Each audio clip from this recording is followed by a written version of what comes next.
Good morning, Dawg Nation. I am Brandon Adams, and this is DawgNation Daily, the daily podcast for Georgia Bulldogs fans, presented today by Pella Window and Door of Georgia. I'm looking on our little sheet here, which is our just sort of tiny little rundown that gets us through the show, and boy, I see a lot of stuff.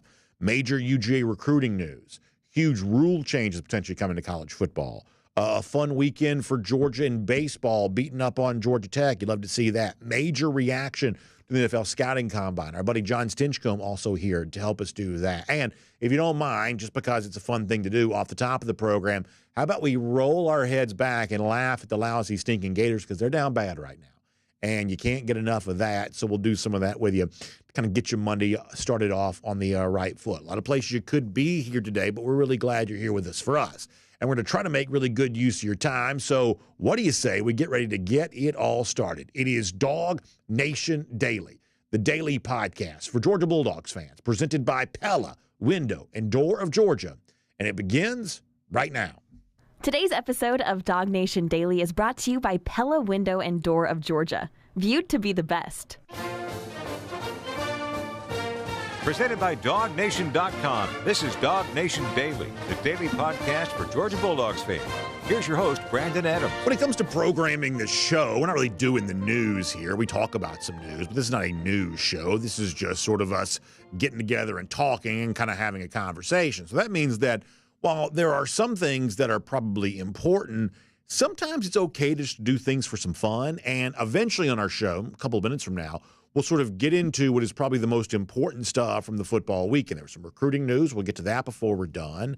There was obviously a lot to react to with the NFL Scouting Combine. Specifically, we'll do that here coming up in just a few minutes. But because it's a Monday, it's nice weather, and everybody's kind of starting to kind of encroach a little bit more on that spring time of year, maybe in a good mood because of that. Can we do a couple of things just for fun here for a moment? You know, it's almost easy to forget that Georgia has a rival that's supposed to be its number one competitor, its number one, like, nemesis perhaps, but they are so inept as of recent years that they almost don't even belong, you know, on the same field with Georgia, in the same sentence with Georgia. They don't exist on the same plane. But it is true that Georgia still should view its number one rival as those lousy, stinking Gators of Florida. And the phrase that we have said now for a long time, I think still remains just as true as ever, that a good Georgia fan hates Florida first and foremost. A lot of teams you could hate. We had a chance to kind of enjoy Georgia in a rivalry series in baseball this week against Georgia Tech. But the team you ought to probably hate the most is those lousy, stinking Gators of Florida. That's what Eddie or the Blind Squirrel, our mascot for DawgNation Daily, is all about. That's pretty much kind of one of the big talking points for us when we close the show each and every day with our Gator Hater Updater. But listen, Florida has been so bad so long. We have an entire generation of new viewers, new listeners to our program who probably don't have that same energy about Florida that we once did when we first started doing all that kind of stuff. So now it's more about not hating Florida because of what they have the potential to do to you, but now it's more about laughing at Florida because of how incapable that they are of seemingly doing anything to thwart the success that Georgia has enjoyed. Now, we're petty people, so we can also enjoy that part of this rivalry too. We can occasionally laugh. And I got to tell you, Florida as of late has given us plenty of reason to do just that. I want to start with this. You know, Tate Ratledge, Brett Thorson, the two Georgia players now who are doing, I think they'll call it the Real Talk podcast. It's the podcast the Georgia players do with each other. They interview other Georgia players. Tate's been sort of a fixture on this show for quite some time. There's been sort of a rotating cast of guys, I guess, who've joined him before moving on to the NFL or whatever else. Brett Thorson is now Tate Ratledge's co-host. The other day they had Trevor Etienne on the program, the brand new Georgia running back who comes here by way of the Florida Gators. Steve Spurrier the other day, when he was quoted by the Florida Times-Union, was kind of lamenting about this fact, saying, oh my gosh, can you imagine a Florida running back going to Georgia, how painful that would have been, even in a relatively recent era of college football there for Florida. But that is the reality the Gators sort of find themselves in right now, knowing that one of their guys, who at one point in time represented a pretty big recruiting win for the program, is now coming to Georgia. And to make matters worse and perhaps put salt in the wound of your guy leaving your place, to go to your hated rival up there at Georgia. Trevor Etienne's stated reason for why he wanted to do that, I think, is even worse for Florida. And if you're a Georgia fan, like I said before, just for fun, just to laugh at here a little bit, Trevor Etienne making it very clear to Brett Thorson and Tate Ratledge the other day on the Real Talk podcast about exactly why it is that he wants to come to Georgia and wants to leave Florida. Every Dawg fan will like this. Here's Etienne. So, pretty much to sum it up, it was like I could either be running back 2 on a losing team or go somewhere where, like, I wanted to play in December, too. That also played a big part in me transferring. So that I could be running back 2 on a losing team or go somewhere and, possibly be running back 1 and win a natty. So in other words, I could be in Florida, be on a losing team, or I could come to Georgia, have a chance to have great success running behind a better offensive line, being a part of just a better offense overall, and perhaps win a national championship. Now, there is a lot about that that's enjoyable. There's really nothing about that that's unenjoyable. But let me tell you what my very favorite part of that is. It's the fact that he sort of says this just like sort of matter-of-factly. It almost sounds like he's ordering at a fast food joint or just somewhere else. He's just sort of talking matter-of-factly of, listen, I could stay in Florida and be a part of a losing team, or I could come here and maybe have a chance to win the national championship. He's not raising his voice. He's not cutting a wrestling promo. He's not sort of doing this for the guffaws, the LOLs. He's just, from his perspective, just sort of telling the truth that this is sort of the way all of this goes down. And that's one of the things I think that sort of makes this a little bit funnier. Now, I'll also add this to the overall discussion, too. I think those of us who kind of put ourselves in the sort of traditionalist camp when it comes to college football can find a lot of fault with a lot of the current things and sort of what feels like a new era for college football, and perhaps some of that's justifiably so. But I would say this is an example of some ways in which college football is changing, and changing maybe for the better. In the old school world of college athletics, all of the players on a team were sort of kept behind lock and key. They don't ever speak to the media. We don't ever hear their voices. We don't ever see their faces. They're sort of trotted out very, very carefully, very, very judiciously, and everybody's really careful not to say the wrong thing or allow the players to be on a platform where they could say the wrong thing. That's sort of the old era of college football. But in the NIL age in which we live now, where the individual marketability matters, it has true recognizable value, all of a sudden we get a chance to have a little bit more access to players than we once did. There are autograph signings with players now that you can participate in a way that would not have existed even a few years ago. And there are interviews like this with Etienne where he says something sort of halfway volatile, halfway interesting. There's a little bit of energy behind the words that Etienne uses. It's the kind of thing in the past programs would have bent over backwards to try to prevent from happening. But in this particular case, Etienne says it. We have a little bit of a laugh about it. Everybody sort of moves on. There's no harm, no foul. There's no, huge, issue with any of this. Florida doesn't like it. We like it. They don't like it. But in terms of this being the kind of bulletin board material or the kind of salacious quote that gets somebody in trouble, obviously that's not the case. It's literally a relatively harmless amount of fun. So if you're a traditionalist and you're a little bit concerned with all the change around college football, this is perhaps an example of some of that change being for the better. I like the fact that kids can get players' autographs now in a way they couldn't. I like the fact that my son, he likes these football cards that have the Georgia players on them, and you get a chance to go chase after those and hear from these guys in podcast interviews in late February, early March, in a way you would not have in the past. That's sort of an example of that. Of course, we always like making fun of Florida, and Trevor Etienne right there gives us a chance to do that and makes that pretty easy. But he's not the only example today of Florida as just sort of being down bad here at the moment. It's not just Etienne talking about the lousy nature of the team being one of the reasons he wanted to leave. The all-time great, the true Florida legend, the name that I mentioned a moment ago, Steve Spurrier's also out there saying some things right now there as well. Spurrier, I talked about him, mentioning how incredulous it would be to think that a Florida running back could leave to go to Georgia. Spurrier was, also the other day kind of quoted in a Florida Times-Union piece. The guy that writes this longtime columnist, his name is Gene Fournette, and they're talking about just the overall nature of the situation at Florida here right now. How much do you love hearing Steve Spurrier kind of go pretty hard here on Billy Napier just for a moment? This is from the Florida Times-Union. Spurrier saying, there's a feeling around the Gators of, what the heck are we doing? Have you watched the Florida game as of late? Have you observed the Florida program as of late? Steve Spurrier may be wrong about a lot, but he's not wrong about this. There are lots of reasons as of late when it comes to Florida to say, what the heck are they doing?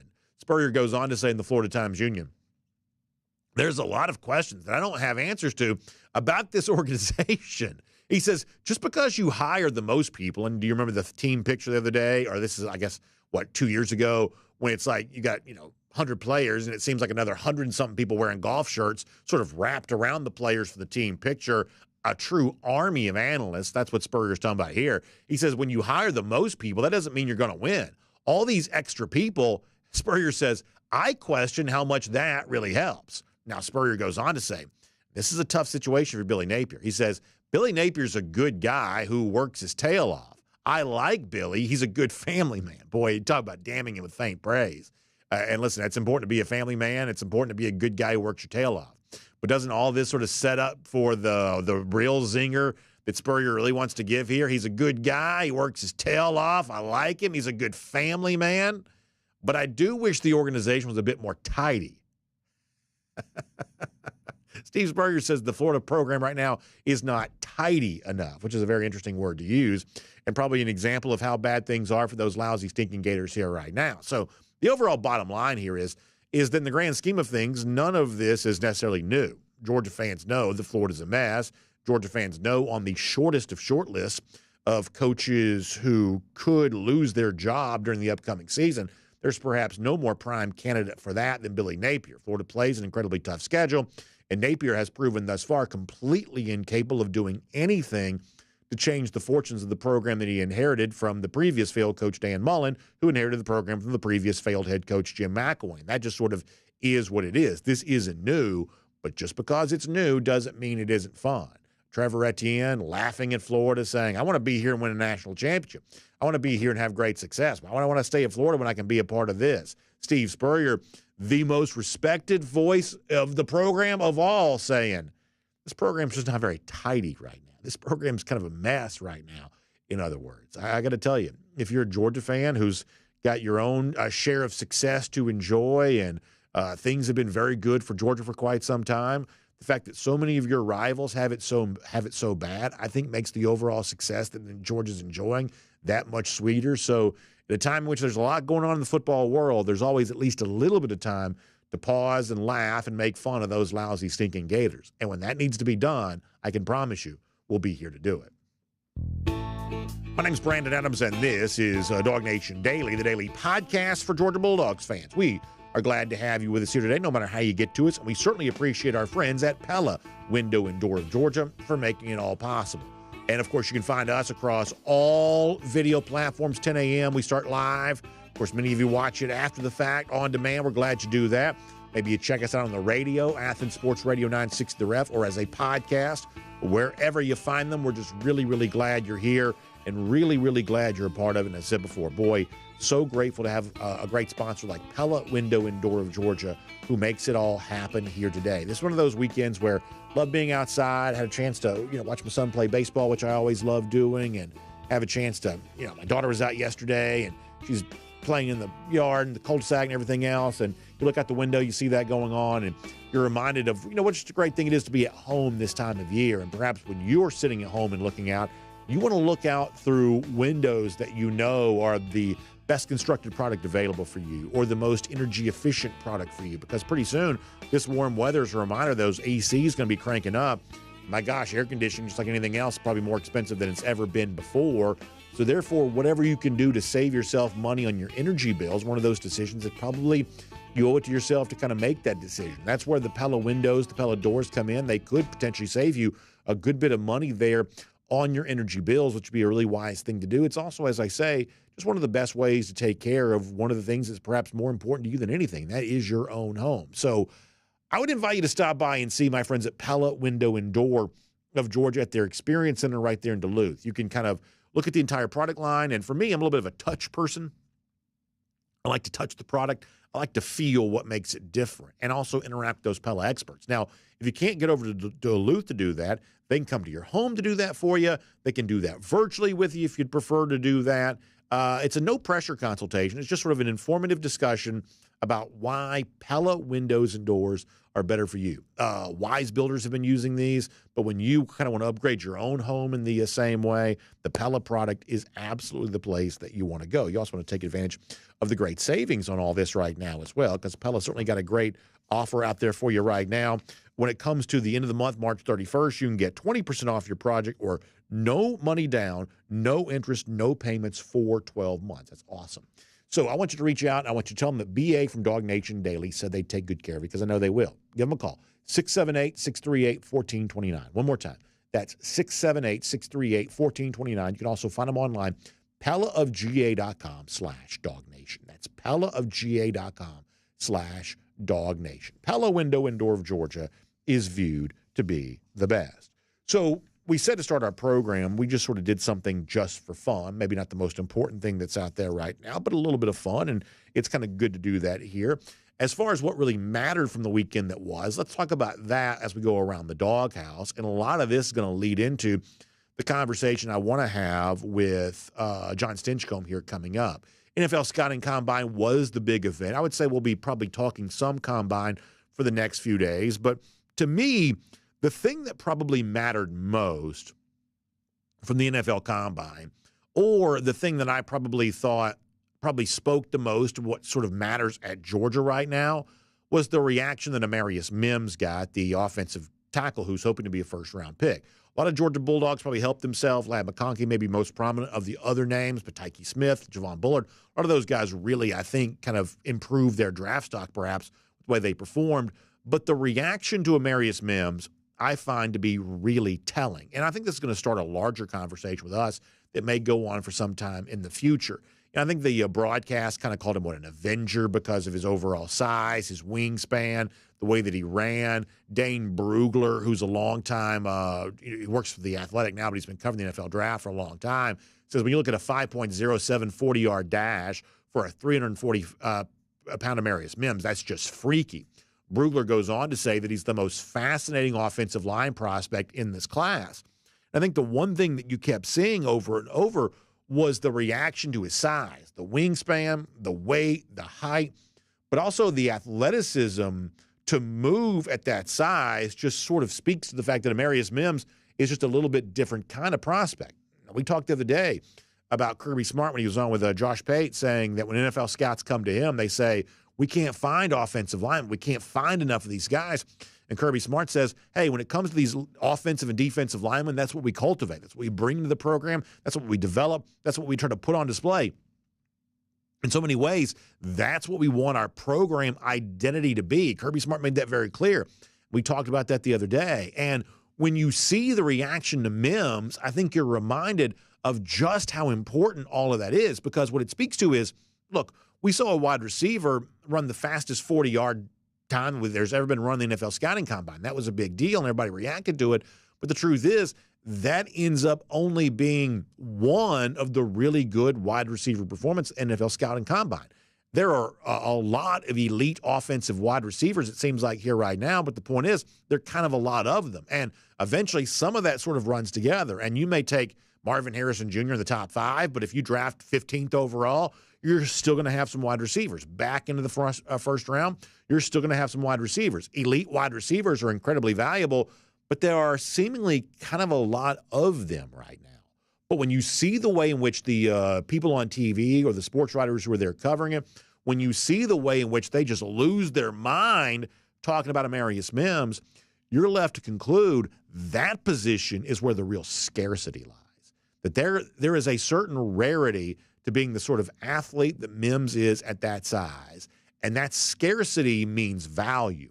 And for Georgia to pursue the most, I guess, valuable uses of its time, or the most valuable uses of its NIL resources, it's to find a way to make sure you've got as many guys, not like Amarius Mims, because not everybody's like that, but at least similar to Amarius Mims. Finding guys like that is just going to be a crucial thing for Georgia. We talked, I think it was, Friday? Sort of a fancier word than I should use, allocation. At some point in time, you've raised all the NIL dollars you can raise. How do you choose to allocate the money after that?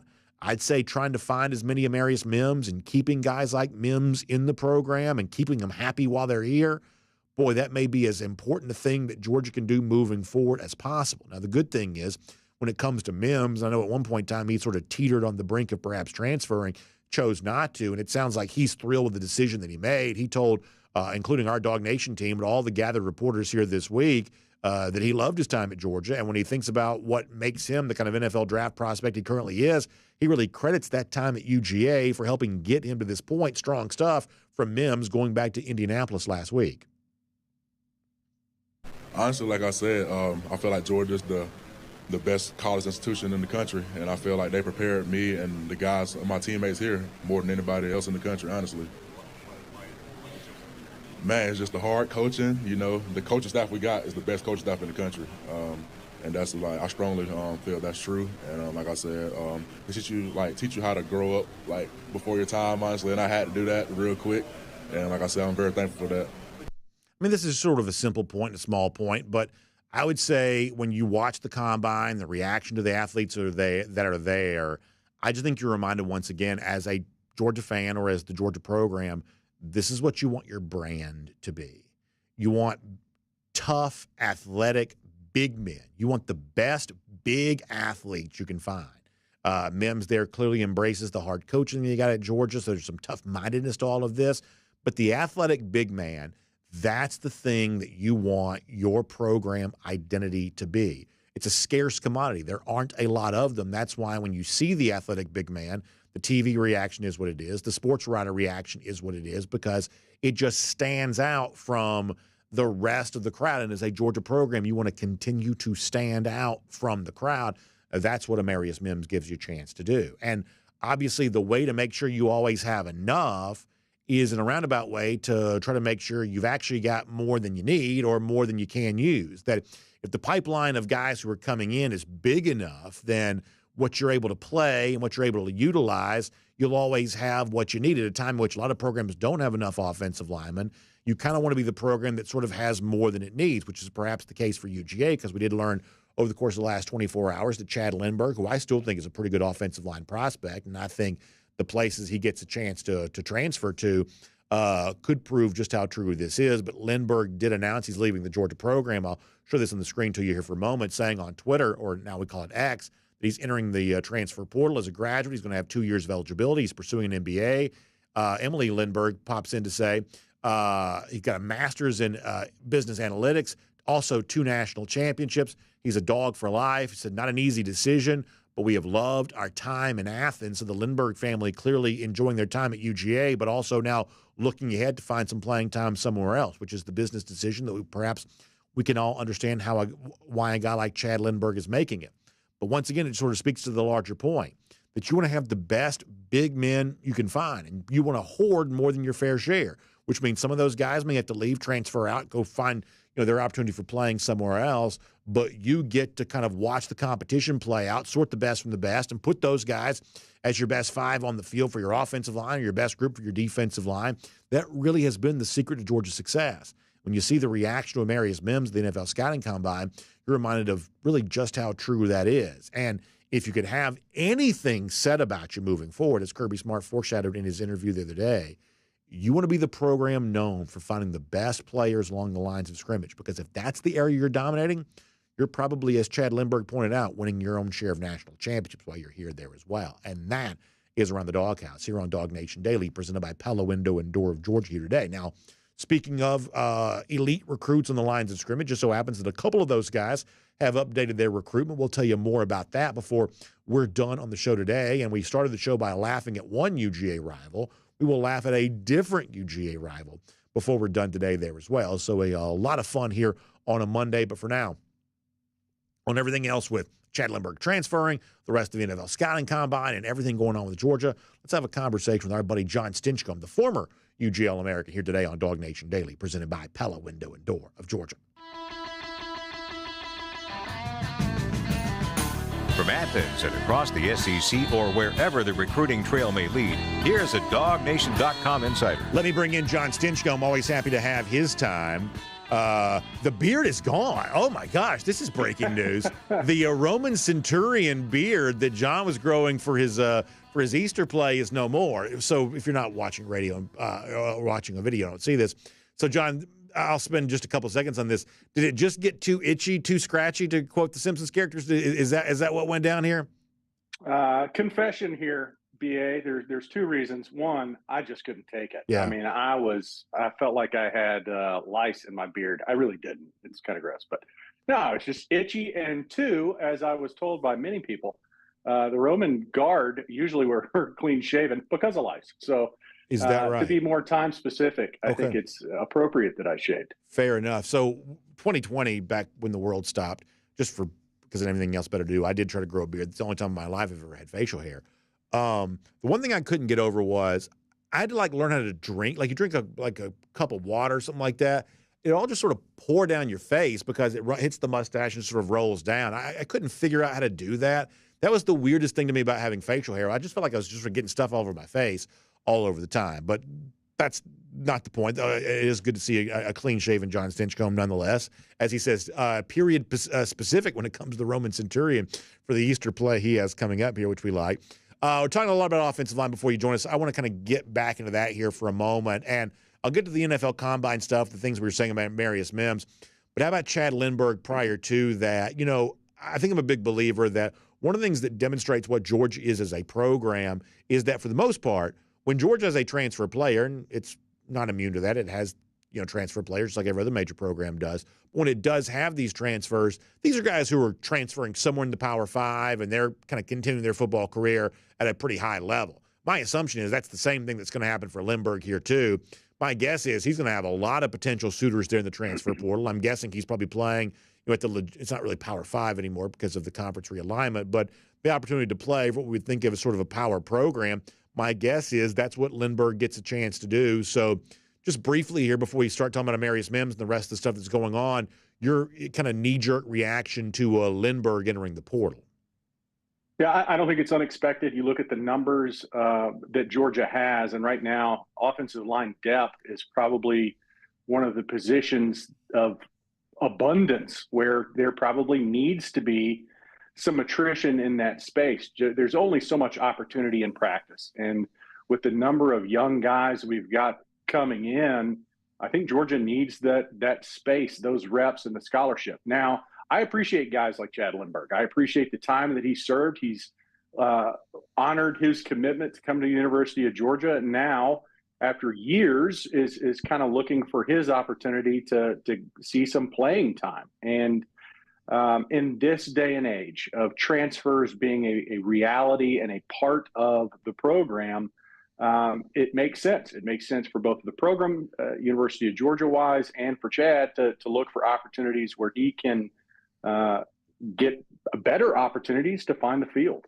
Yeah, I mean, to me, this just sort of speaks to kind of a cold reality when it comes to college football, that the only way to have enough of a valuable position in offensive line, you and I both would say is an incredibly valuable position, the only way to have enough is to bring in more than you need. And honestly, individual player evaluations are not automatics. It's like if we said, you and I were, let's say we were the coaches, we're in charge of the Georgia program.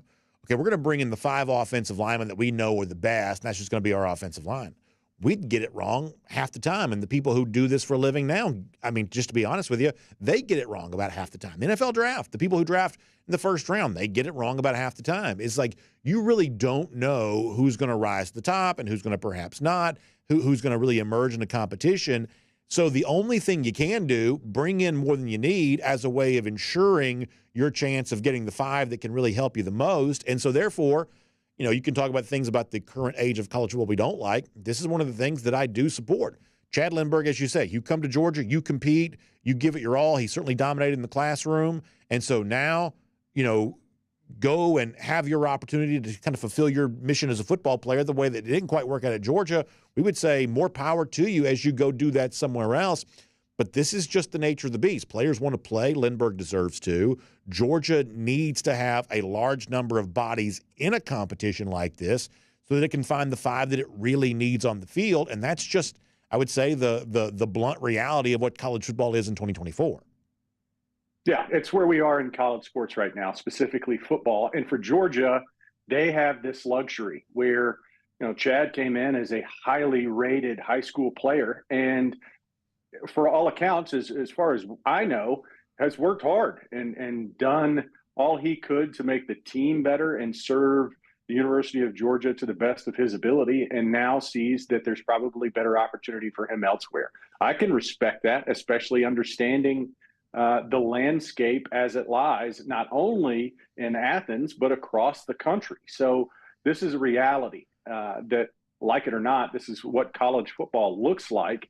And because of Georgia's ability to recruit, we'll continue to get highly rated, highly skilled players come, and they were recognizing an opportunity to develop. I heard you quote Amarius Mims a little bit earlier about the development and challenges that he's had. We've heard Broderick Jones say the same thing. One of his first interviews when he got to Pittsburgh was talking about the competition that he saw as an incoming freshman and how much better that makes you as a player. So Georgia has that luxury of saying, here is the path that a number of our players have taken, where they come in highly rated, which recruiting is a big piece. And then the second piece of this is you're developed as a player. You will get better, and we'll try to find or get you to as close to your ceiling as possible over the next 3 to 5 years, depending on how long you have with a guy. I want to move on to the NFL Scouting Combine. I want to talk about the whole event, but I did mention Amarius Mims before, and so I always like to get your thoughts anytime we're talking about an offensive lineman. What I kind of alluded to earlier is that value is determined by scarcity, and when you see the reaction to a guy like Mims, it's like, oh my gosh, look at this guy. This is, the sort of wow factor reaction that he draws. A, I would say Amarius Mims deserves that, but B, I would also say it's a reminder to Georgia of recognize where true scarcity lies, and recognize the challenge of making sure that this program is defined by athletic big men, offensive and defensive linemen. But if that's your brand, if that's what you're known for, that style of football is not going out of fashion anytime soon, I don't believe. And I just think the reaction to Mims here this week is a reminder of where, Georgia ought to be putting its eggs. The basket they ought to be putting them in is, how do you make sure you have the best, most athletic big men? Because if you do, you're almost always going to stand out from the crowd of the rest of your competition. Yeah, I think you can't have enough, Andrew Thomas's, Jamari Salyers, Cedric Von Prons. I mean, talented, athletic big men. With Amarius Mims, he the numbers will blow you away. But I think you talk about scarcity. There's a number of concerns that surround a player like this. That for Georgia, we only saw a limited number of games where he was available, and he pulls his hamstring at the combine, but yet still, despite the fact that he's only got a small sample of on the field performance and a history, or at least something that you need to be somewhat concerned about with injuries, he's still regarded as a potential first-round draft pick and has the ceiling that a lot of players can't even come close to. You look at 6'7", 340 and runs a 5-flat 40. Then, there's only so many people that have that kind of God-given blessing of size and also athleticism. And for all Georgia fans, what we saw when we did get to see it, he's a special player. He could be one of the very best. And I think that's what NFL teams are looking at. You hear him talk, and you recognize that he saw Georgia as an opportunity to compete against the best, get himself prepared for this next level. And I think that's what NFL teams are valuing is players, especially in the offensive and defensive line. There's not a ton of them that come to that next level that are either A, prepared, or B, have that ceiling to reach that elite level. And Georgia continues on both sides of the ball to produce a product that NFL teams covet. Yeah, I think the other guy that kind of made a name for himself a little bit seemed to be Ladd McConkey, whose testing numbers seem to be really high and obviously kind of culminates with, I would say, one of the more entertaining and fascinating stories that's come through Georgia as of late. You know how overlooked he was as a recruit. By now, this is all well-traveled ground for those of us who, live our lives within Georgia football. But, what did you make of McConkey kind of fulfilling every kind of hope people would have had for him to have a good combine. Now, there's also a lot of really good wide receivers, so Ladd's in some pretty thick competition here right now.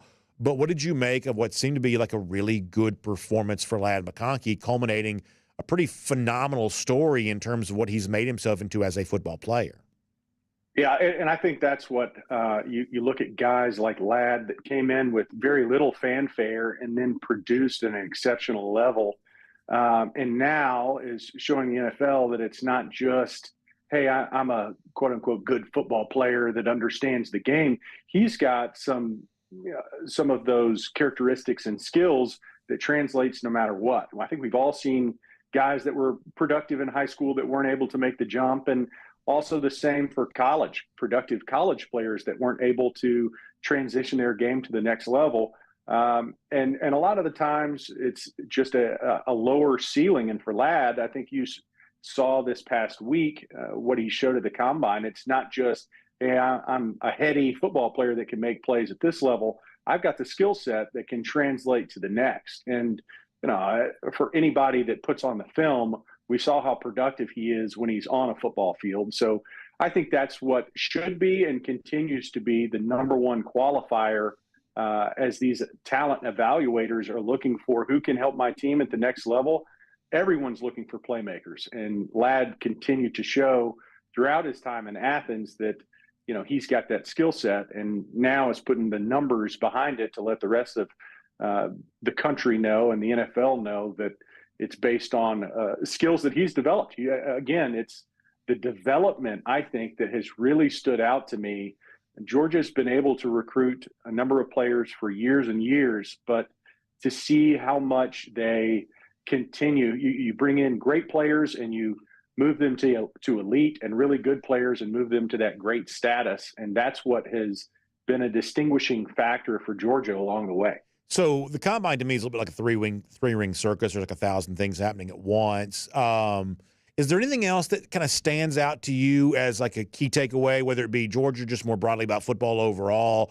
I mean, I'm not, to be frank, glued to my TV for all the NFL scouting combine. It's not always my cup of tea necessarily. But is there anything else sort of more broadly about the combine, as someone who went through all this as a player yourself? Anything else on your mind about the event or kind of the pre-draft process where things stand right now for a lot of these guys?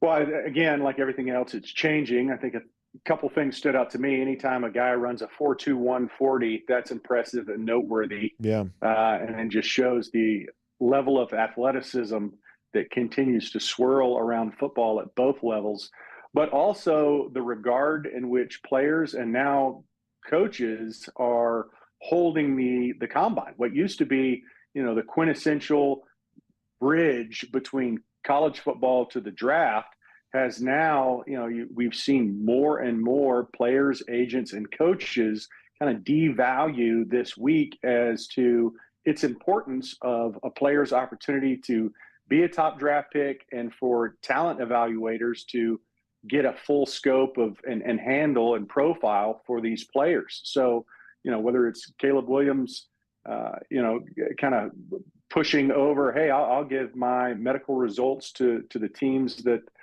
are in contention, rather than, the mentality of yesteryear where it was like, hey, this is a once in a lifetime opportunity, and I'm going to try to put everything I can in front of these 32 teams. So I think it just speaks to, you look at the number of decisions that are made. It used to be a single decision. If I'm given this opportunity, I'm going to take advantage of it. And I think there's a little more strategy at play on all aspects, whether it's coaches, teams, organizations, or now players and agents, as to what they're trying to look for and what they're trying to show. You mentioned Xavier Worthy's 40 times, setting a record at the combine for the fastest ever.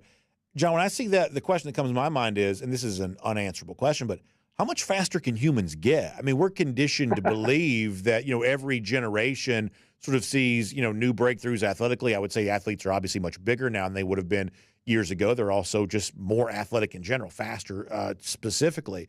But at a certain point in time, haven't we kind of hit the ceiling? I mean, maybe that's not the case, but my gosh, it just sort of seems like, not only does Worthy run the record-setting time, but look at all like the sort of 4.3-ish, stuff we see from other guys that just sort of gets filed away as a good 40 time, but not anything sort of, record breaking. Like 25, 30, 40 years from now, how much faster are humans even capable of being than they are right now?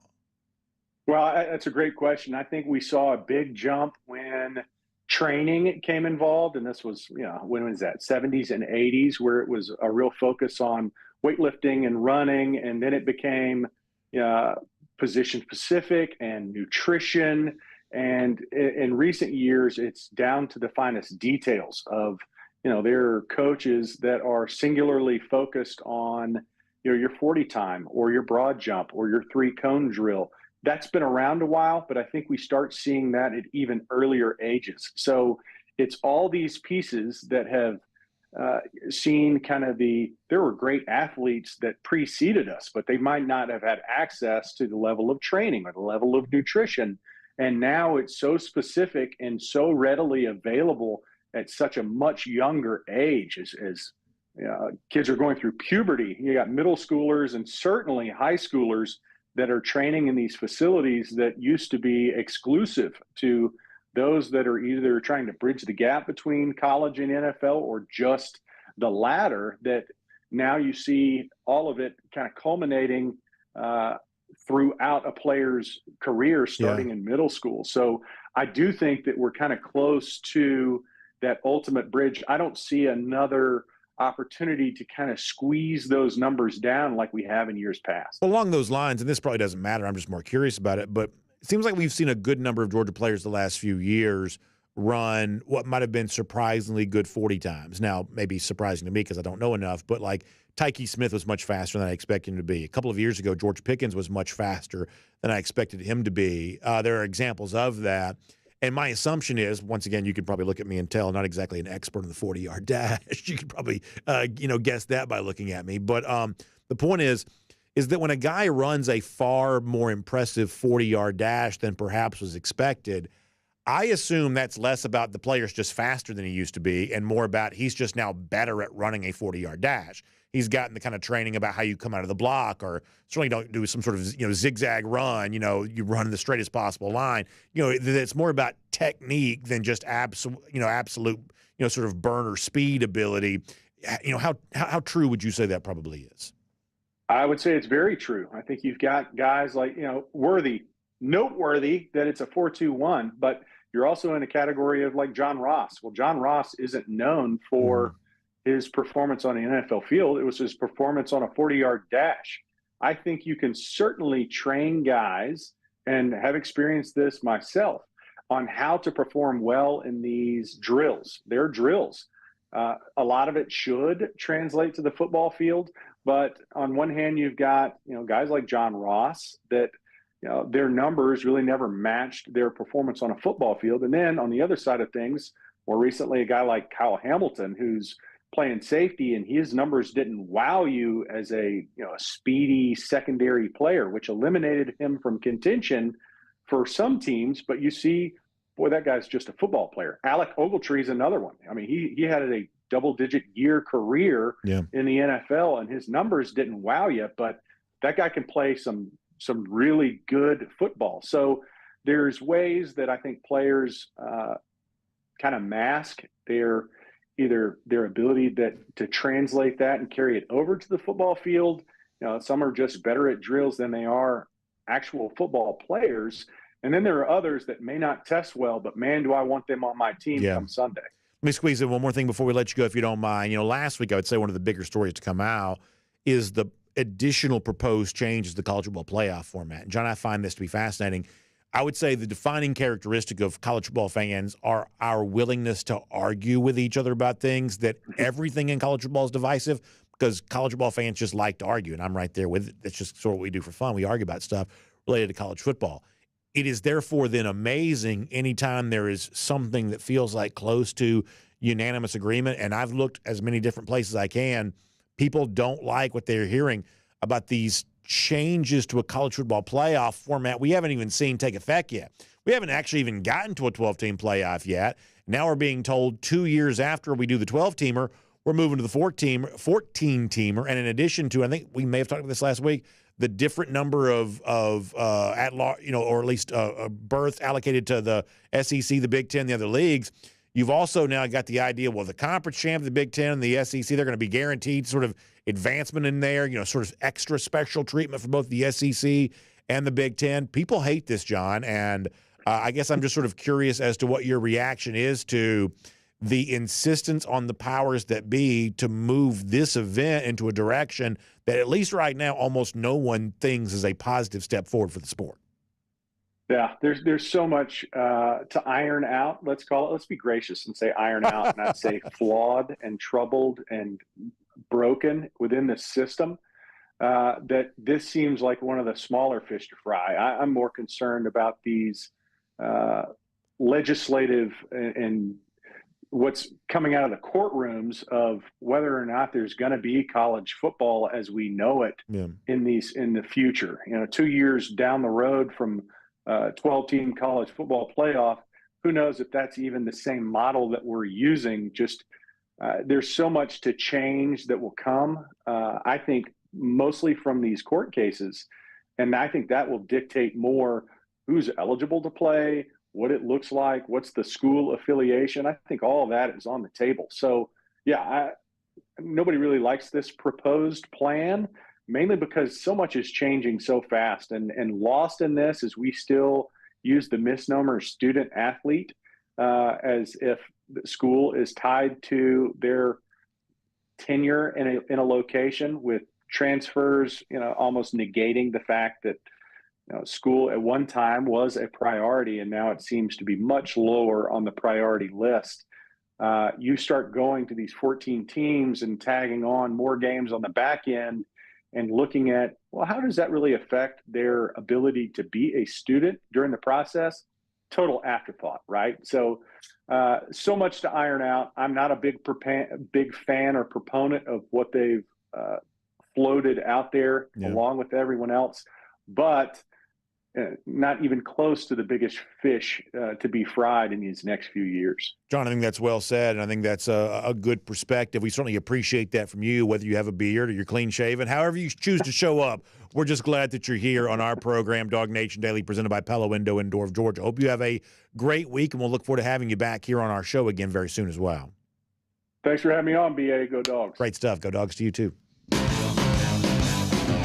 Let's take a look around the rest of the league. This is SEC Through. Somebody criticized me one time because John always signs off by saying "Go Dogs." That's sort of his signature. And they said, well, when he says "Go Dogs," you never say "Go Dogs" back. So "Go Dogs" right back to Jon Stinchcomb there on all of that. I've got a little bit more I want to say in response to kind of what John was saying there, but let me kind of fold that into cruising around the SEC courtesy of Royal Caribbean. And I got to tell you, man, we're there. I mean, it is showtime, go time. The DawgNation cruise is on tap. In fact, at this point in time, you may be living vicariously through all of us who get a chance to be on board.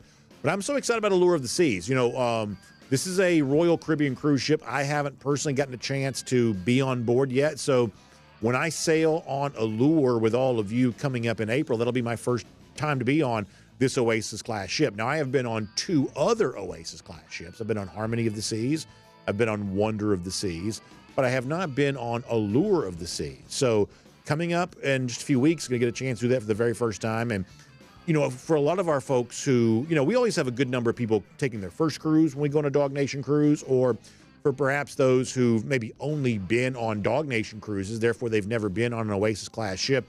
I can't wait to introduce this category of ship, this category of vessel, if you will, to our people, because I just think they're going to be blown away. And any of you that get a chance to be on an Oasis-class ship, I just think you're going to be blown away by all of the options for entertainment and dining and bars and lounges and just sort of fun stuff that you get a chance to do on a ship like this. It's just an incredible experience. We are seeing kind of the overhead shot if you're watching on video of the Central Park neighborhood. I love that. When you walk through that, not only is it like live foliage and you kind of feel like you're in a sort of a big city park, but there's bars and special restaurants and things like that you can go to right there in that park. It's so cool.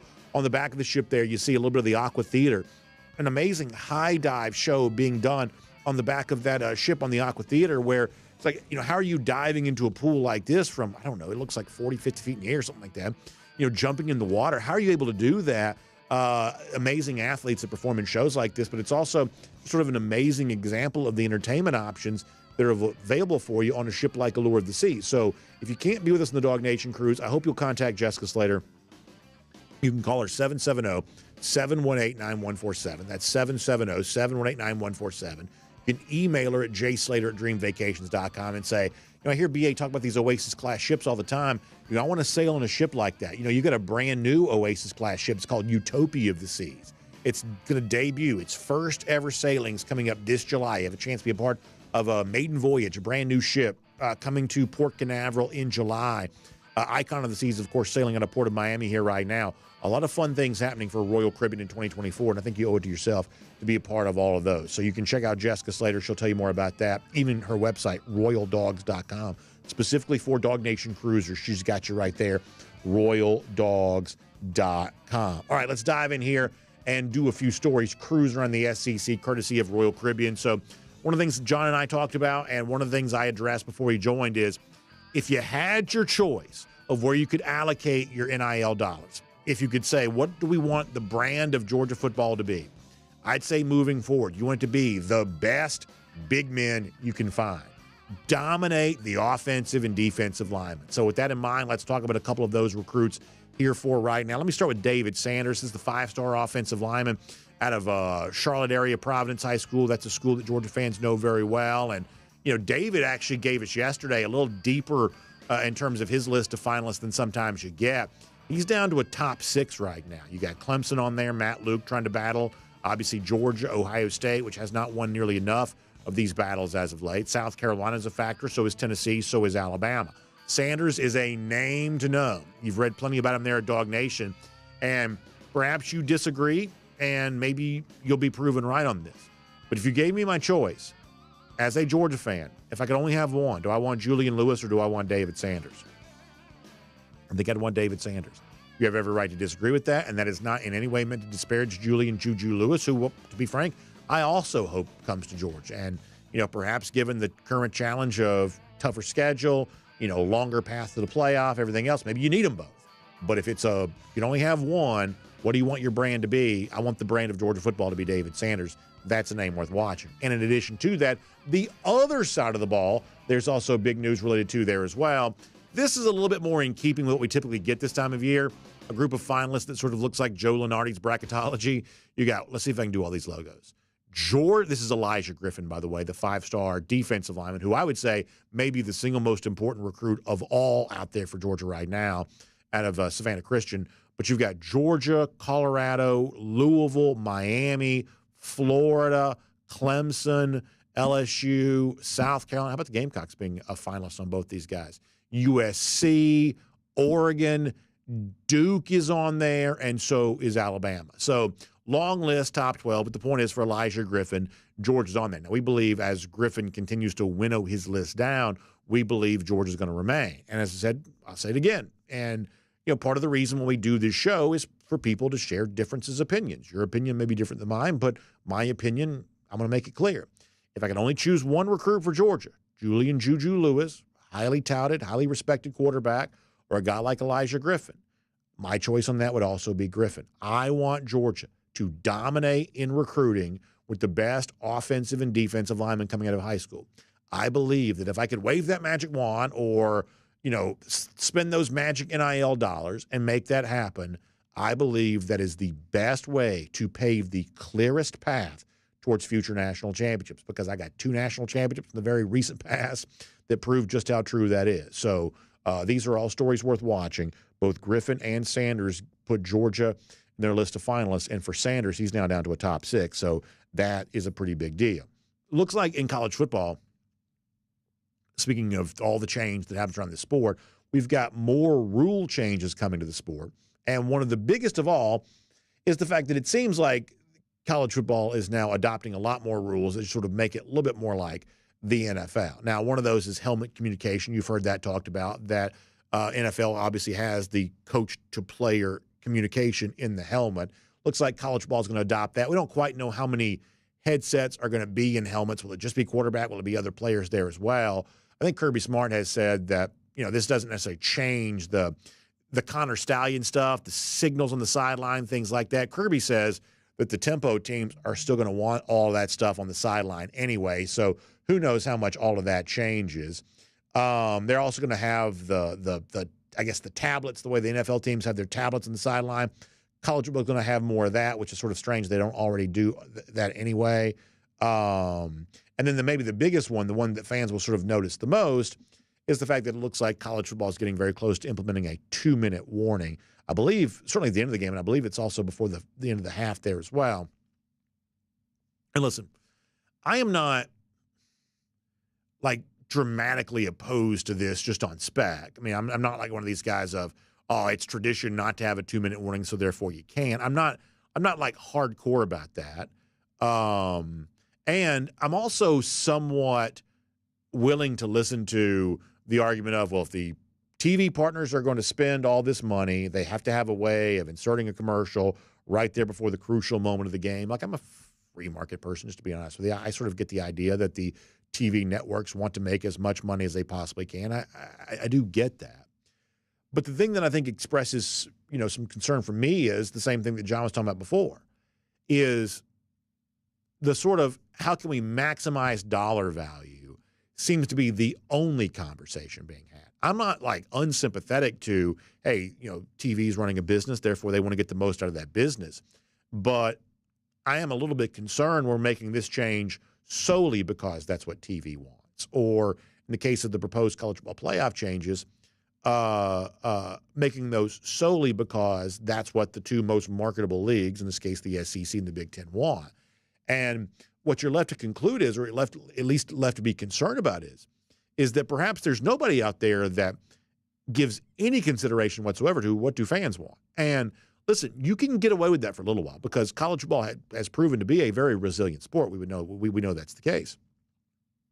But eventually, if you don't ever ask what fans might want, then you may look up one day and realize you have fewer fans than you used to. Now, for now, college football's got all the fans that it needs. But it doesn't mean that's always the case. We do see sports erode in popularity. It does happen. We could cite examples of that. It is certainly not a birthright, a guarantee that college football has to be always as popular as it is now. And the more you listen, look at ESPN. Just to be frank here for a moment, ESPN is a very large business because it does generate a lot of revenue. But ESPN is also essentially a failed business. The cable bundle has totally collapsed. ESPN's foray and its parent company's foray into streaming is a total abject disaster and a failure. ESPN is a very large, for the most part, failed business. And so in the case of the college football playoff, to only do what ESPN wants you to do, I don't know if that's such a wise decision given the fact that ESPN has proven not to be very good at making decisions when it comes to how it handles its own business. I'd say the same thing is true for like commercial load and things like that. Shorten the game, make it less football, but let's make sure we have more room for commercials. Or stop the game at the 2-minute warning because we can jam another commercial in there. Well, that's what ESPN wants, and the conventional wisdom is, well, you've got to do what ESPN wants because they're the one that's paying for everything. But just remember, you have made your overlord a company that's proven incapable of deciding its way to solvency. They're not capable of doing that. This is a business whose future is very much in doubt. And the more college football only does what ESPN wants, I would say that college football, to a certain extent anyway, is also putting its own future in jeopardy somewhat. Now, speaking of other changes that are out there right now, I'm a little less concerned about this. A lot of folks have talked about, on Friday, the NCAA made a statement about the fact that after losing again in court, this time to Tennessee the other day, they're essentially halting all investigations on anything sort of related to NIL activity. And I think, John, we heard him express some concern about that a moment ago. For me, of all the things happening in college athletics, this is the thing that I'm probably the least concerned about related to the overall big picture for a couple of reasons. I really don't have that big of a problem with athletes getting paid. For all of the stuff that's, I think, sort of an issue for sports going forward, the fact that the players are perhaps getting some money, to me, is sort of the least concerning part about all of this. And when it comes to getting money out of high school as an inducement to go play wherever they're going to play, one of the reasons why I'm not so worried about that is because if you try to make a rule against that at the NCAA level or a law against that at, like, say, the state or national level, that's kind of unenforceable, right? Like we can't really go to someone's state of mind of, well, so-and-so is going to give you an NIL deal, but that's not the reason he chose to go to that school. Like, people say that kind of stuff all the time. There's no way of proving that one way or another. We would say human nature is everybody responds to incentives. That's just sort of the basic law of life. And so if there's more incentives to be at school A as opposed to school B, well, of course, someone's going to probably make that choice, whether they sort of articulate it that way or not. So this idea of NIL can exist, but not as an inducement to recruiting, that's asking human nature to be different than what it already is, and that's asking for laws and rules that are, for the most part, I would say, unenforceable. So there are some very real concerns related to college athletics here right now, but of all the change we're seeing, this is one of those things that I don't really care much about this.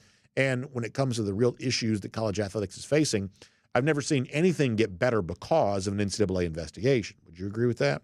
So the NCAA is standing down. I would say we'll probably never really notice because they're not much of a force for good in our lives anyway. And for now anyway, we'll make that cruising around the SEC courtesy of Royal Caribbean. Now, before we close the show, I'm going to be careful about this because some of y'all have said that what I doomed the basketball team, I jinxed the basketball team. I am not a superstitious person, but some of y'all have criticized me for that because there was a time we're putting the Georgia basketball in the air and we're doing all that kind of stuff, and pretty clearly after that, the Georgia basketball team completely fell face first and have sort of finished that way. And just to be totally honest with you, after a loss, again on Saturday, whatever goodwill seemed to have existed at the early portion of the season, I think that's just gone. Like, they got to be better. And, next year, whatever else, I mean, you got to be better than you are here right now. So I don't know if that's the high school kids you're bringing in or the transfers, whatever else, but you just got to be better. Just got to be better at basketball. There's too much excitement and fun happening in the basketball world to have Georgia just be a total non-participant in any of it. Georgia needs to be better. We'll see if they will. But many of you have accused me of kind of jinxing the basketball team by hyping them up early in the season. So what I'm about to do is not in any way hype. It's just sort of pointing out a thing that happened, and sometimes that's what we do around here. Georgia baseball did take a sweep of Georgia Tech here this weekend, and in Sunday, that's dramatic fashion. Georgia was down big to the Yellow Jackets, came back and won 11-9, won Saturday's game there as well. And the real fun here was on Friday, they had a pretty big lead. Somehow, some way, Tech finagled their way into getting the game sort of postponed right before it otherwise would have become official. By the way, how about that? Nice images from the Cool Ray Field there on Sunday. Great job by our folks, including Cody Chafin's Jay Black, getting all that together. That's sharp stuff right there. But the point is, it was a sweep of Georgia Tech. It could have been a 3-game sweep because the game on Friday, we would say perhaps nefariously, was called before it became official. So that got Georgia fans pretty salty. In fact, our friends at the Classic City Collective, speaking of NIL, which we mentioned a couple of times, they had a one of those if you know type of tweets here. We'll show this to you on the screen where they said, hey, that's a 3-game sweep if I ever saw one, basically saying that they tried to, get the Friday game canceled. Georgia came back and win game 2, game 3.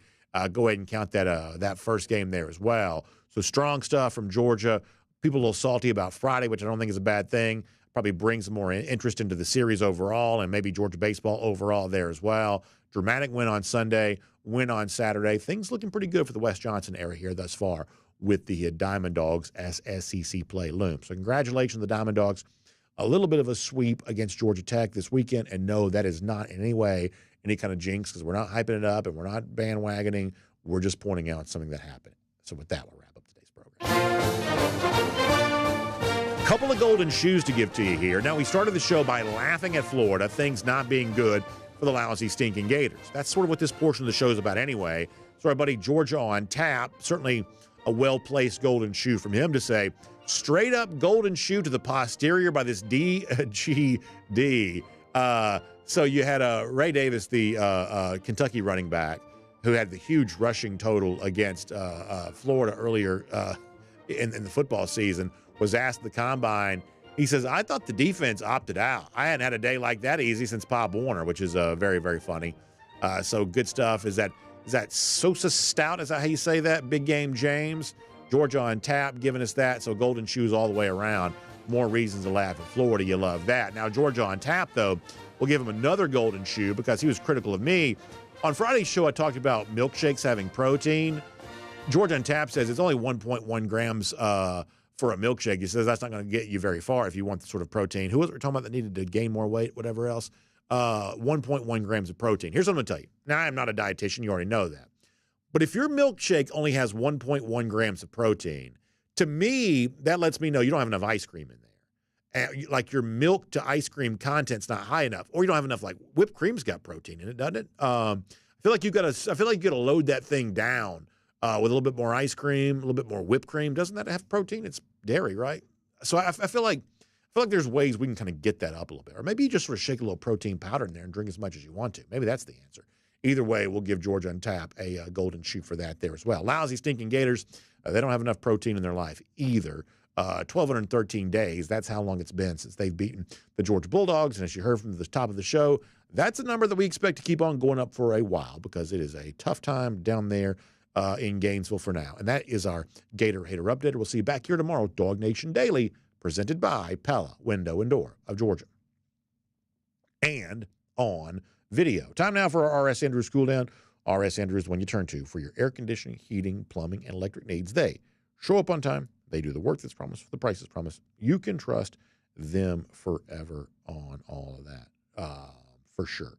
All right, let's get in here and do some comments and see what people are on, what's on their mind here today. Oh, by the way, so the other day, Kirby was on what's his name show, and so I went to see it because I wanted to see what he's talking about, and I was looking at it on YouTube, and I saw Dadgum G. Grayson there stirring it up too, with his Go for 3 and 23 username. So there you go. I was like, I went in there to see Kirby, and there's G. Grayson there stirring it all up. Let's see what else. Foster Moss says BA strikes again. There you go. Foster, glad to see you here. Jonathan Aaron wonders what dog is Philly going to draft first. Is it SVP since the Kelsey brother retired? Could I see Cedric Von Braun in Philadelphia? I wouldn't mind seeing that. Wouldn't mind. I know Connor wrote the other day about Kamari Laster potentially ending up with the Eagles there too. George on Tap says ice cream doesn't have any protein. Is that true? Is that true? I thought everything with dairy had protein. Am I wrong about that? If so, that's disappointing. I thought if it had fat, it had protein. Is that not true? I told you I'm not a dietitian. But I guess that means you got to use like whole milk, right? If you use whole milk, that's got more protein, right? Whipped cream's got protein, right? More fat content. Maybe I don't know what I'm talking about, which is a very strong possibility. Let's see what else. Nature says that Etienne lost friends in the Florida roster with his bogus podcast comments. Etienne was very popular with his Florida teammates and had tons of friends. For him to state the opposite of what was just sad. Well, here's the thing. As a wise man once said, when it comes to losing friends, whatever else, this is not show friends. This is show business. And so there you go.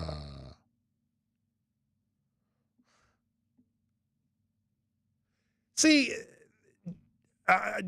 Jay, our producer, says that a serving of Mayfield ice cream's got 4 grams of protein. See, right there you go.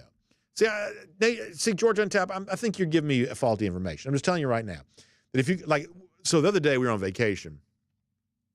Last thing we did before we went home, I got a huge milkshake. Now listen, I realize I've gained a good bit of weight since the season came to an end. I'm trying to work on that. This is not an example of me trying to work on that, but last sort of swan song of vacation. And, I love I'd love a milkshake. Like that little silver sort of, I don't know what metal it is, but that sort of metal cup they make the milkshake in when you get the true hand spun milkshake. And the guy that was making it, he just kept scooping the ice cream in there. Scoop, scoop, scoop, scoop. I was this is awesome. There's no telling how many calories this is. But for now, I don't want to know because this is sort of the last moment, a little bit of vacation time with my family. You know how important that is. We're all sort of splurging. We're getting something. This milkshake, first of all, was $15. It's amazing how expensive this stuff has gotten. But, it was loaded down. Now, how many calories was it? First number may have started with a 2, but it had to have more than 1.1 grams grams of protein. It just had to have. It just had to have. And if it didn't, I don't want to know. So Jay says a serving of ice cream's got 4 grams of protein. I choose to believe Jay, because that means if I had 2 servings of ice cream in 1 milkshake, that's like 8 grams of protein, which is basically good for you. All right, let's see what else. Texas Dog says it's 1.1 grams of protein per fluid ounce. Well, there you go. That solves the problem right there. Because if you think I'm drinking 1 ounce of milkshake, you got another thing coming. Let's see what else. Taylor Russell says 2,000 calorie shakes are intense American. Yeah, I'm not saying you should do that all the time, but like if you never have the wow factor of like the milkshake that's just like billowing over the top with like the whipped cream and all the stuff like that, I feel like you're not really quite living. I really don't. And then listen, I know like there's all these like fitness bros that are like all the rage on like social media these days. It's like, and I get that. And I think it'd probably be fun to look that way, I guess. But if looking that way meant I could never have a milkshake on vacation, I don't think I want that. I don't think I want that. Jalen Jackson says, number 1 receiver in 2024. Is it Dylan Bell? Is it Colby Young? Is it Ra-Ra? Who's your go-to guy? I believe Terrence Edwards has touted Ra-Ra Thomas. And from the look, like what I like about Ra-Ra is Ra-Ra's got a good look to him. Like if you see him, you know, he doesn't really look like what I think of as a Mike Leach style wide receiver, which at one point in time he was. Obviously, Mike Leach, rest in peace. But the point still remains that Ra-Ra to me is not really a Leach style receiver. He's got a nice body. You know, he looks good. So if Terrence is touting Ra-Ra, I would say with good reason. My guy, though, would be Dylan Bell. It would be. Now, I think that Colby Young's got a role in this team because of what he could potentially do in the red zone. But my guy would be Dylan Bell, Jalen. Just like keep it simple, keep it straightforward. Big bet for me on Dylan Bell right now. Big bet for me on Dylan Bell. Let's see what else. Jonathan Aaron reminding me that I might want to be in shape for the summer, but round is a shape. Yeah, there you go. There you go. That is good. And, you know, listen, good thing for me is, now, listen, this doesn't solve all problems, but I'm a legit 6'2". So you can, like, carry a couple of extra pounds without it being, like, totally obnoxious. So that's the case. Some of y'all just going after G. Grayson here. Frank Patterson says that Arian Smith's going to be the freak combine player next year, 4 years in a row. Yeah, Georgia's had that, like you said, that sort of like combine freak. Georgia's pretty good at producing that. Johnny Surfdog says it's a bad look for Billy to lose. It's a bad look for Billy, he means Billy Napier, to lose Spurrier's support. The Sharks will be circling in its only March. Yeah, I genuinely believe that if Florida wasn't playing such a tough schedule this year, they would have already fired Billy Napier. I think they know it's not working. I mean, one thing we never really talked about, we never really had time to, and ultimately it's sort of a moot point, is that there was all kinds of chatter last, couple of weeks that somehow it wasn't going to quite work out with DJ Lagway. Now, it ultimately did. Lagway's there. But there had been some real concern, or at least there had been some noisy concern, whether it was real and legitimate. I'm honestly not wise enough to know. But there had been some concern about, well, you know, is DJ Lagway not going to end up in Florida? As it turns out, that not a concern. But the point is like Napier's holding on by a string. I mean, he's whatever. Like, there is no master plan in place. This is all just grasping at straws. They're shifting around coaching responsibilities. They're losing strength coaches to Boston College. It is a total mess. And everybody in Gainesville knows it. And so, therefore, Billy Napier is going to be served up like a sacrificial lamb to this year's schedule. And they will probably fire him during the season. At that point in time, you know, Florida's going to then have to decide, you know, do they want to get serious and go after a real coach or not? Because what we said at the time is that when Florida had so many, you know, certainly 2 straight absolute failures at head coach with Mullen and McElwain, you know, the idea that you would bet on a group of 5 guy, which is always going to be a crapshoot. It's always going to be uncertain. And no one can know if group of 5 guy is going to become, you know, the next Urban Meyer or the next Brian Harsin. Nobody knows. No one can know that for sure. But, you know, had you hired so-and-so sure thing, you'd have had a little bit more certainty about all of that. That's not what Florida chose to do. And so Florida's really kind of only got themselves to blame for making a risky hire, potential for big impact, potential for abject failure. That you make the risky hire on the heels of a couple of failed coaches in a row. Florida's got themselves to blame for the situation they currently find themselves in. And they know that, and I think they're just sort of biding their time against this schedule before they make the move that is fairly, much etched in stone here now that they'll eventually do. Let us see what else. Frank Patterson says that Florida's about to throw the bank at Prime just for recruiting. I do wonder, what is Deion's next move? Right now, Deion loves coaching his sons. But what about when Shador and Shiloh aren't at Colorado anymore? Does Deion Sanders want to be the Colorado coach? I really don't know. And if he doesn't want to be the Colorado coach, where does he want to coach? What does he want to do? I really don't know what Deion Sanders really wants. I really don't know that. Foster Moss says, this is a very interesting way of saying this, that Billy Napier won't make it to the cocktail party. I would say there's a decent chance that the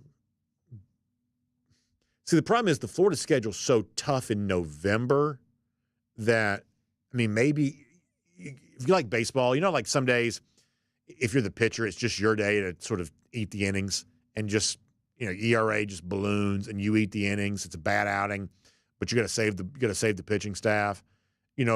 Maybe Napier's job. Hey, you want the buyout? You want the money? We're going to need you to go out here and drink these L's during the month of November. Maybe that's what his thing is going to be. Let us see what else. Let me go to DawgNation.com.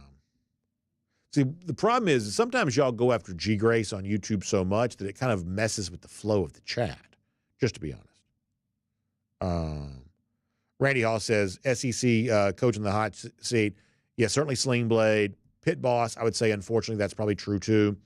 He probably could save his job, but, Arkansas once again plays a really tough schedule once again. This is probably one of those situations, and I don't take any pleasure in saying this. It's a little bit like it is with Napier, where, maybe you just sort of see how it goes this year, absorb this tough schedule, and sort of reboot for next year. Maybe that's the case. DT says, meat to ice cream. If loving you is wrong, I don't want to be right. Yeah, that is indeed the case. I do. It's one of those things somewhere around 35 or so. I'm in my 40s now, but somewhere around when I was about 35 years old, I developed a sweet tooth, unlike anything I'd had prior to that. I much, much more intense sort of sugar cravings around 35 or so. I used to not do a ton of dessert and things like that, but somewhere around 35-ish, I definitely got to where really, really enjoyed the sort of dessert style foods. Let us see what else. Georgian Olive says that round is not a healthy shape. That is indeed true. Dogs Only says non-fat milk still has 8 grams of protein. See, there you go. Let's see what else. BMAX says, so UGA is still over its 85 scholarship limit, so some will be told they don't have a scholarship next year. You got to do something to be at 85, and, obviously for when fall camp starts, but also I think at any given moment, any date, you can't have more than 85 guys on scholarship. So Georgia's got some summer guys coming in at some point in time. So you got to do that. And by the way, the spring portal this year is only 2 weeks long, too. That's worth keeping in mind.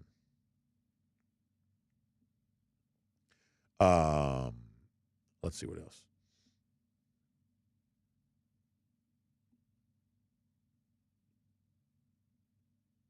BMAX says, I don't think that anyone wants the 2-minute warning just for more commercials.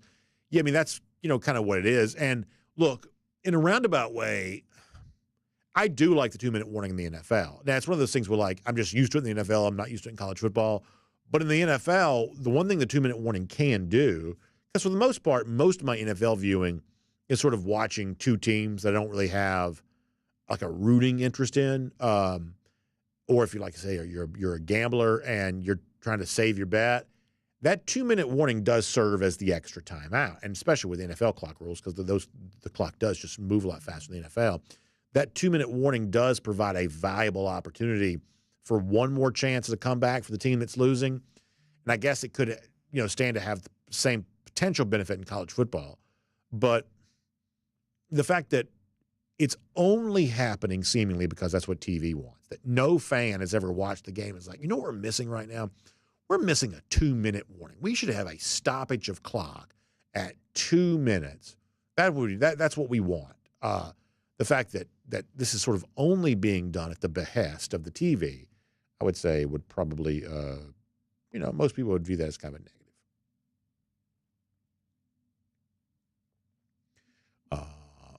Let's see what else.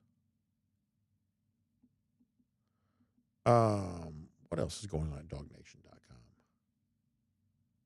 William Perry mentions that he loved the baseball this weekend. Poetic justice. Yeah, I did too. The Friday thing. Like I said before, sometimes when something like that happens, it actually brings more attention. When you saw some Georgia fans kind of bothered by that on Friday, it kind of brings more attention to the sport than otherwise would exist, more attention to the team. Kind of got some Georgia fans a little bit fired up. By the way, if any of y'all got one of those Harry Dog bobbleheads on Saturday, I'd love to see that. I'd love nothing more than to have one of those. Harry Dog kind of swinging the bat in sort of a home run pose. What a cool thing that is. What a cool thing that is. All right, let's see what else is going on. Let's see if I can fire up the Facebook comments here for a moment. Then we're going to get off the air here in a few minutes. Miriam Corbin says, does anybody in the ivory tower ever ask the players what they want? No, it seems like they don't, Miriam, unfortunately, and nor the fans either. Let's see what else. Bill Sanders taking his mom to the dermatologist. Bill, hope all that goes well. Let's see what else. Philip Jordan Wells stuck in some ice cream in here. George Herndon says, when it's your time, have no regrets, which I think is a pretty wise thing. Now, the flip side of that is, while I don't want to have any regrets when my time comes, I also don't want to make the kind of decisions that make my time come sooner than it needs to. So that is the nature of life, trying to figure out how to balance all that out. Barry Watkins mentions peach ice cream. I would say that, typically speaking, I am not a peach ice cream fan, but in those rare moments that you might get to go to Augusta National, I do like the peach ice cream sandwich. Now, the trick with that is you got to buy it, you got to put it in your pocket, you got to leave it there for a while because that thing is frozen. I mean, just absolutely frozen, solid. But you buy it, you put it in your pocket, you sort of walk around with it. Eventually, it kind of gets that sort of soft, like ice cream feel, the way that you want it to have. The cookie kind of softens up a little bit too. So if you're ever lucky enough to be at Augusta National, I'm not there very much, but when I have been there, that's sort of the move. You get the peach ice cream sandwich, I put it in my pocket, leave it there for a while, and just let that thing sort of soften up a little bit. Bill Sanders, I do enjoy that treat a lot too. Sort of a famous fast food treat. I do have to say that is one of my favorites. William Camacho likes the idea of Georgia having an extra timeout, which, meaning the 2-minute warning, which I understand, William, but the flip side of that is that we would say, given Georgia's, talent level compared to most of its opponents, that more time at the end of the game probably benefits Georgia's opponents more so than it benefits Georgia, because Georgia's not typically trailing at the end of the game. But I see what you're saying. Let's see what else. Good to see Lynn Shipman in here today. Let's see what else is going on. Yeah, everybody's talking about ice cream and stuff like that in here. Oh, Tiffany Ard says that she got 2 of those, of the Harry Dog bobbleheads. She got it there just in time. Yeah, there's only a small number of people that were giving them to. So, Tiffany, that's awesome. If you get a chance to show us a picture of yours, that'd be great to see. I just think they're really cool. Really cool, for sure. Let me get a comment here. Marshall Fleming, the subject of Deion Sanders, saying that Deion loves the college game and his value is recruiting. I think his style is better for the college game in terms of like maybe going to the NFL. I guess the one thing that you kind of want to see from Deion a little bit, though, is, obviously, he is, certainly capability of being a terrific recruiter, but they only signed like 6 guys out of high school here this year. That even in a transfer portal age, you probably need to sign some more guys than that out of high school to really have a lot of staying power. That's what makes me kind of wonder, like, how much longer does he really want to do this? All right, let us see what else. Anything else?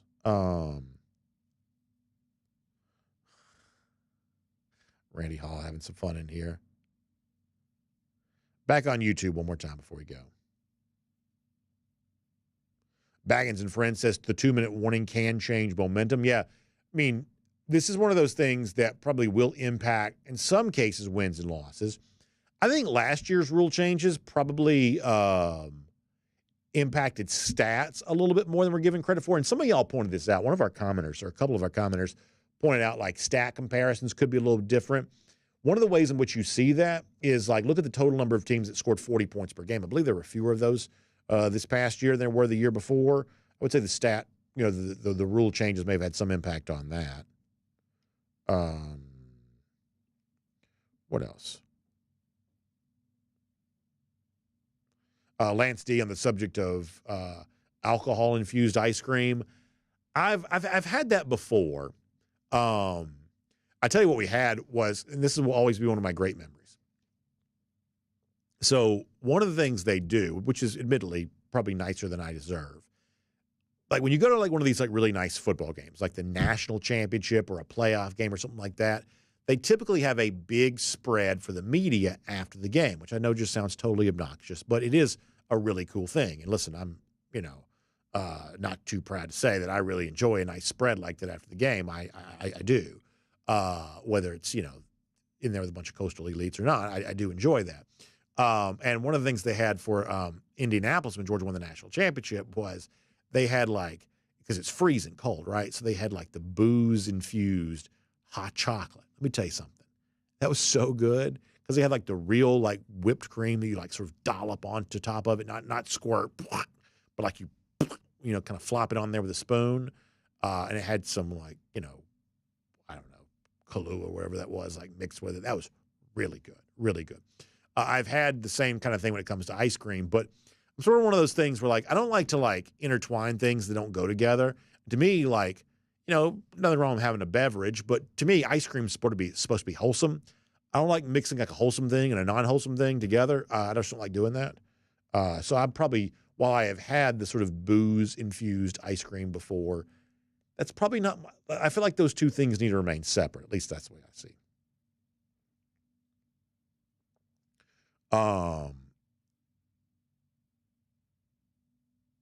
Let's see what else. Talking about Terry and Arnold here. I mean, listen, I think Terry was a very good player for Alabama for sure. All right, I think we're going to let it go here. There you go. Look at that. That's me with all my ice cream right there. I do all that. All those little desserts. I take care of all that right there. More than happy to do that. Now you got to try to be careful, but that's what I want. I want that whipped cream sort of billowing on top. Now the one to the left there's a lot of unidentified specks and stuff in that. Typically I'm a little bit more of a traditionalist than that. There appears to be some drizzle on the top of the whipped cream. I don't know about that, but that's pretty much the way I'd go right there. Right there. A lot of desserts, a lot of options. And you can't tell me in a milkshake that size, there's not at least some protein. It got to be. You got to feel that way anyway. All right, really good stuff. Y'all check out R.S. Andrews online, rsandrews.com. I know Dari likes infused ice cream and infused everything else, probably. Either way, y'all check out our R.S. Andrews online, rsandrews.com, for your air conditioning, heating, plumbing, and electric needs. They show up on time. They do the work that's promised, the price is promised. You can trust them on all of that. Hope you all have a great day. Make sure you check out R.S. Andrews if you need to get your water heater replaced, or you need to get your air conditioning tuned up, some sort of emergency with your electrical issues, something like that. R.S. Andrews gets you covered on all that. Have a great day. We'll see you back here tomorrow. DawgNation Daily, presented by Pella Window and Door of Georgia. We'll look forward to talking to you then.